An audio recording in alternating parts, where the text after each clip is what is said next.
Welcome back to Speed Demon Painting. It's been a long time since I've been able to upload any videos. It's been massively hectic around here for the last few weeks, and yeah, it has prevented me from uploading any videos.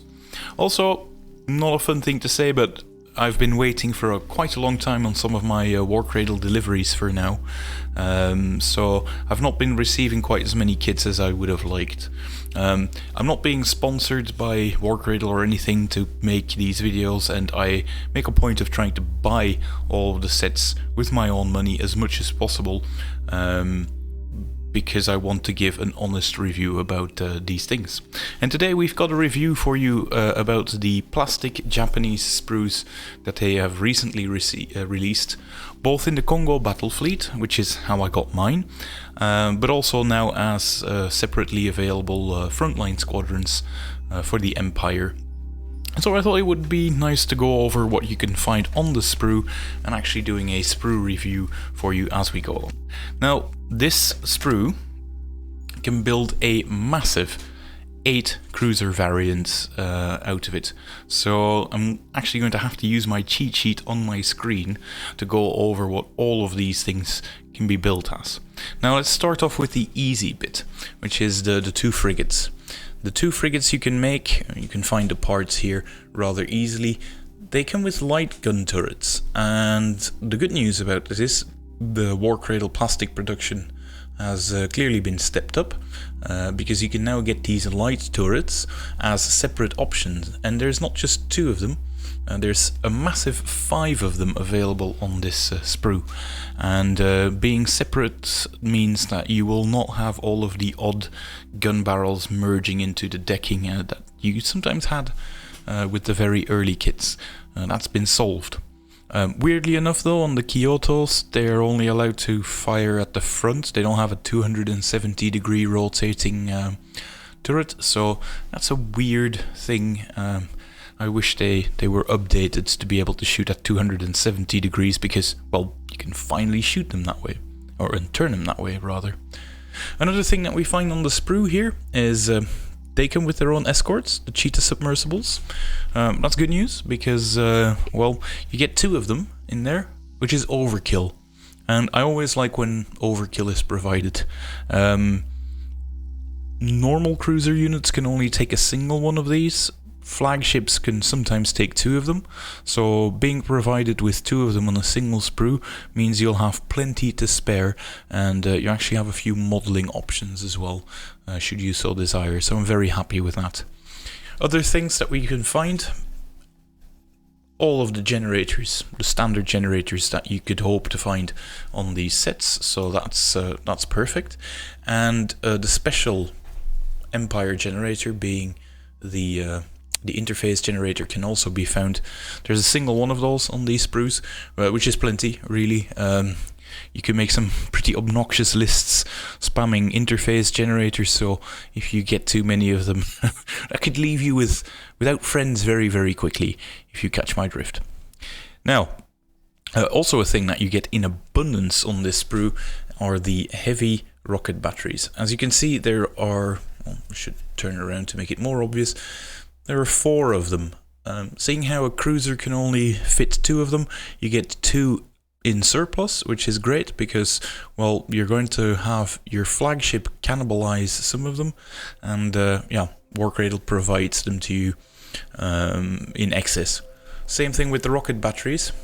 Heavy rocket batteries, you can find 3 on them on this sprue, which is plenty. Again, your cruisers are only going to have 2 of them, meaning 3 is going to see you with some to spare for terrain stuff and other scenery projects, so that's never a bad thing. Another thing that's included, obviously here, we can finally see SRS tokens for the Empire, so yeah, you will find them on the Japanese fleet. They can also be used in some of the Chinese builds as well, especially if you've got that Cloud Strike special rule. It's nice to see that they are included in this one. Now, onto the meat and potatoes, the cruisers that can be found on here. Now, these cruisers actually come with quite a lot of variants, which is why I'm having to check my cheat sheet, like I mentioned. Let's start off with the front. of these cruisers. There is a part that you can find, let's see, here, that's the one. That's the front end that has 2 gun batteries, 2 heavy turrets on them. Standard gun batteries, of course, in most of the Orbats, but they can be changed out to be anything you want. And with that double gun front, you can have up to 4 back pieces selected. The first one, first of the variants, is actually the one that I should be flipping over here, which has this small hole to fit one of the light gun batteries, and when you do so, you get a Hokkaido heavy cruiser when combined with the double the double gun front. And I'll just show you, that's your all the guns please type of variant of heavy cruiser, and that's a solid one. Now, you can also get this one with a carrier back, making this sort of a hybrid carrier, which can be a very solid assault choice as well, because they're not shy on fray, these Japanese. Their little cheetah submersibles actually give you a bonus to fray as well, and you mustn't forget you can use your SRS tokens that are launched, and it's 2 of them for these cruisers, as an extra fray point in an assault. So you can create some very, very scary hybrid carrier gunships using what is called the Okinawa Reconnaissance Cruiser. Now, another option, and this is the weird bit, this is what I wanted to show you for sure. This backplate that has the gun battery sort of emplacement on it, when you flip it over, that's where you find the bit that forms your Yamaguchi attack cruiser, which is sort of a cheetah submersible repair ship. Now, I know there are some wizards out there with magnetizing and everything, but I think that's going to be incredibly difficult because there are cutouts, as you can see here, that has some of the superstructure of the ship on it. Same on the other end, comes with cutouts next to the decking, so I'm guessing that's going to be an incredibly difficult part to magnetize. So expecting to magnetize every single variant out of this one, I'm sure somebody's up for the challenge, but I fail to see how it's done. And then finally, there's also an option to just go for nothing in the stern whatsoever, and if you do that with a double gun at the front, you get the Osaka cruiser. If you've bought the standard Congo battle fleet, I would recommend that you build at least one of these, because that's a mandatory option for the Congo battle fleet in the Orbat currently. So I'm definitely going to be making one of them.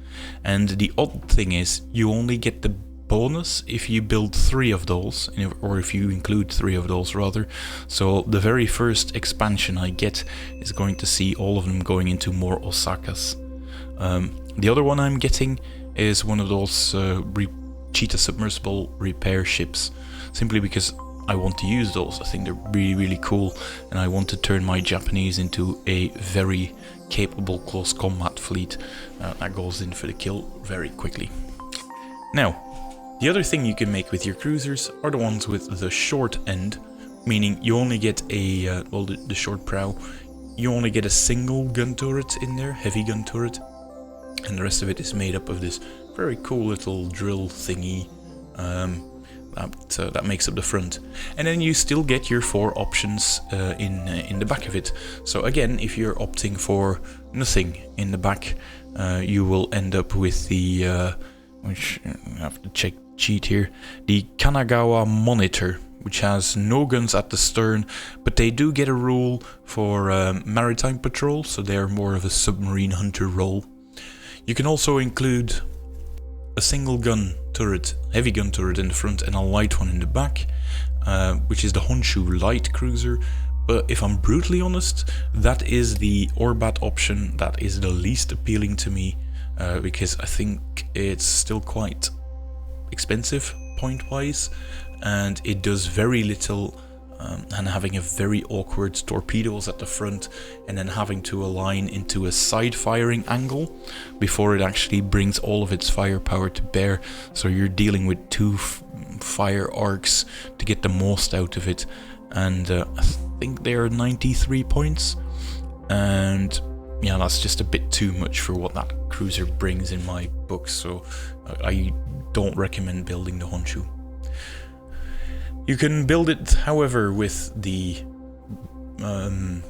Cheetah Submersible Repair Pod, the Moon Pool, and that is an interesting choice because every now and then you'd go like, well, why wouldn't I just slap an extra gun on there? I think it's like a 15-point difference, so why wouldn't you? Well, if you opt for the one with the small front and the Cheetah Submersible Moon Pool, then you actually get a mine layer bonus to it as well, so that makes it quite interesting. And there's another interesting thing about making one with one gun battery in the front and a launcher in the back, and that is that assault ship that I mentioned. You can make a very interesting full assault carrier using this one, which is called the Miyagi Scout Carrier.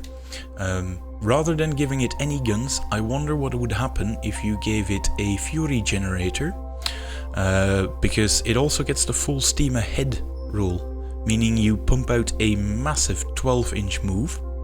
And if you do so, I think it's only 110 points, well, only, that's still a heavy amount. You get your torpedoes as you would expect, but given that you can launch your 2 SRS tokens in support, you get that fury generator, you've got 12-inch move with full steam ahead, and at the same time you can just, if you've got a full squadron of those, launch all of your SRS tokens onto the main ship that's going to be assaulting, push that one forward up to 12 inches it is, and then you have a 4-inch assault range.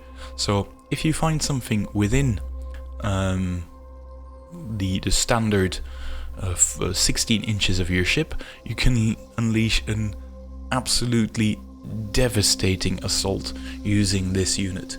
So especially with ships like the Murmansk coming out, and other units like the Hochmeisters and their Metzger variants, I think that's going to be a very useful unit to have in the long run. So I might actually pick up a few extra ones of these and build that variant. That's pretty much it for this set. There was one thing that I thought was a bit disappointing. When I got the Congo fleet, I was only given 2 of these bases, when theoretically the maximum SRS tokens that this fleet can launch is 4. So they were a bit stingy on those bases, I have to say, which is a shame because, you know, if you're a new player starting out, I'm swimming in SRS bases by now, but I imagine if you're a new player and you sort of want to make that build and you're strapped for bases, that's not a fun thing. And you have to buy extra ones of those, and I can't imagine the surplus cost being that much more. So I would like to see them including a few more in the future for these sets. If your box can launch up to, 4 tokens, do include those. And if you make a set that can launch up to 8 tokens, I think it's almost needed to include all 8 of them. Even if that means there's a bunch of bases floating out in the wild.